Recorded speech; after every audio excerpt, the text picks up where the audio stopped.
Welcome to Bible Devotional for Everyday Living. My name is Elton Stoner. This is episode 36, and we're going to continue on looking at going through a study on the book of Ruth. And this is chapter 1. Chapter 1, verse 1. In the days when the judges ruled, there was a famine in the land. And I'm reading from the NIV. So we can see as we begin the book in chapter 1, verse 1, the author, some people believe it was Samuel, the author begins chapter 1, verse 1, giving you an exact time period of when the narrative is taking place. So we're beginning in the time of the judges. And if you flip to the book of Judges and read that book, take that book within its context, you will see that the book of Judges is like the Wild West. It's like the American frontier post-Civil War before you got to the modern times. The American Wild West is just anything goes. People made their own laws. You had bandits. You had warring Native American tribes. Everything was pretty wild during the American West. So the book of Judges is similar to that. Anything's gone. There's no rules. There's no laws. There is rule in their laws. There was the Mosaic law. But the Israelites were not living according to the Mosaic law. And they didn't have a king structure or monarchy in place, nor did they need one. God never intended, and that's another discussion. When we go to Genesis, you'll see that God never really intended, Genesis and Exodus, God never intended for man to have a monarchy because he was king. God is king. Jesus is king. So he never intended man to rule in that fashion.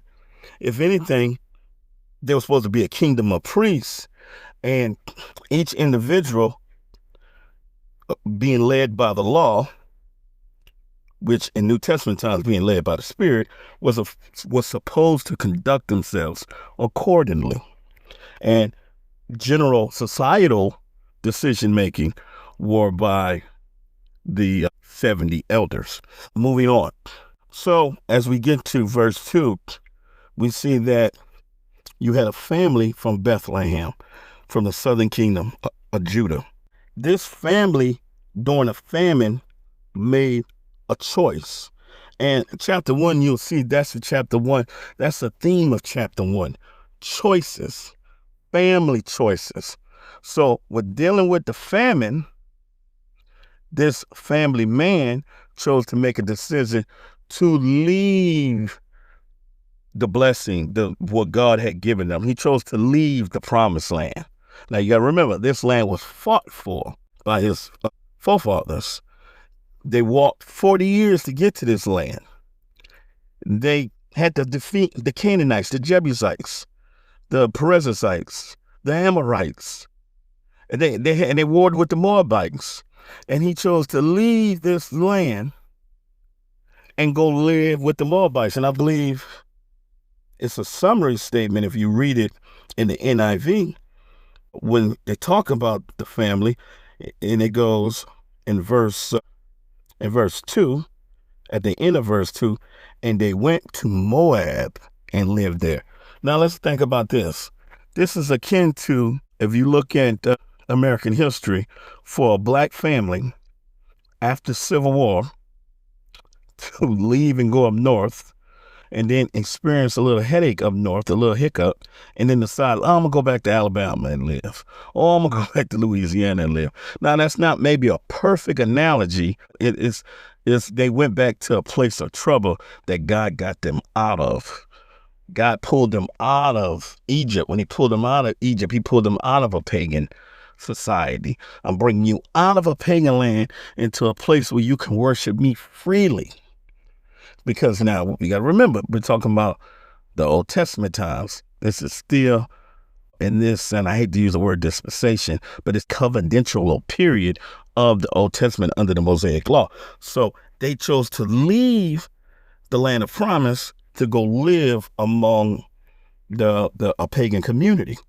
Now, as we venture on, we also will see that as they moved into the pagan community, tragedy struck. And that's another thing. The book opens up with tragedy.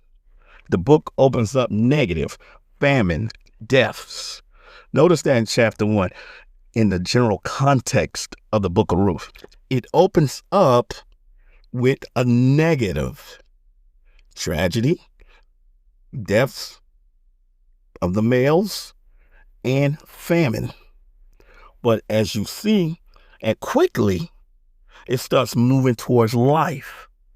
From famine in the beginning of chapter 1, and as you read the end of chapter 1, verse 22, life starts to begin, because when they get back into Judah,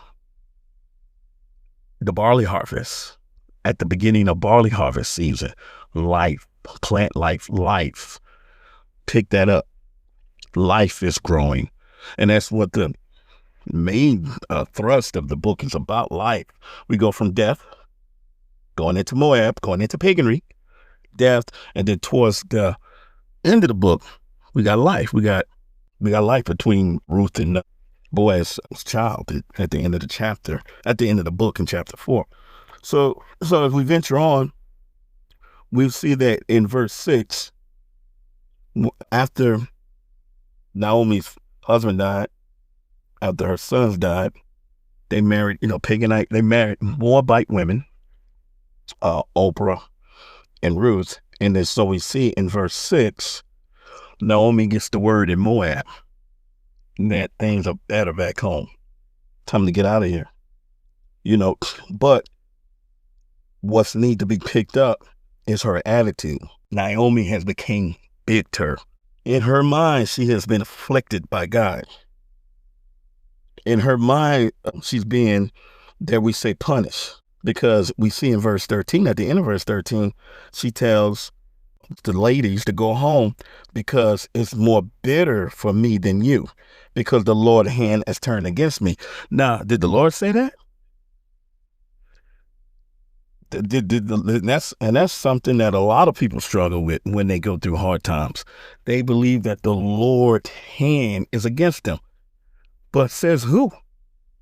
Because when you think about it, the Lord had a divine plan for her to get Ruth up out of Moab, or for that relationship to flourish, because he obviously was bringing fresh blood, or a fresh character, a fresh, a new spirit, a new attitude into her life. With the loyalty and dedication that Ruth exemplified, a faithful person. Here is a woman who's in a pagan background, but she's a faithful woman, and so God wanted that drawn out, part of his divine will. Now, as we see, Naomi, being short-sighted, she told the girls to go away. However, Ruth was persistent. She was determined not to leave. And in the NIV, it says that in verse 18, when Naomi realized that Ruth was determined to go with her, she stopped urging her. There's something to say about persistence and determination in your journey with Christ. When you have a determined mind, a made-up mind, that no matter what anybody say, no matter my circumstances, no matter my husband died, no matter poverty has beset me, no matter I'm going into a new place, a new environment. Ruth was going into a new environment, to a big unknown.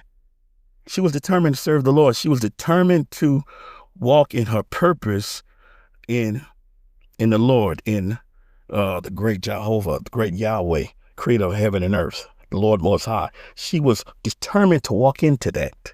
She was determined to make that journey, whatever. She was heart convicted.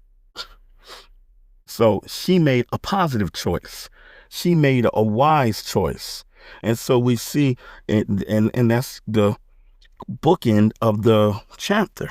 We got a bad choice to a wise choice. And so when Naomi gets back, okay, she said, don't call me Naomi, call me Amira, because the Almighty has made my life very bitter. I went away full, but the Lord brought me back empty. Once again, she was short-sighted because, yes, you went away with your children, and unfortunately you lost them, but the Lord did not bring you back empty.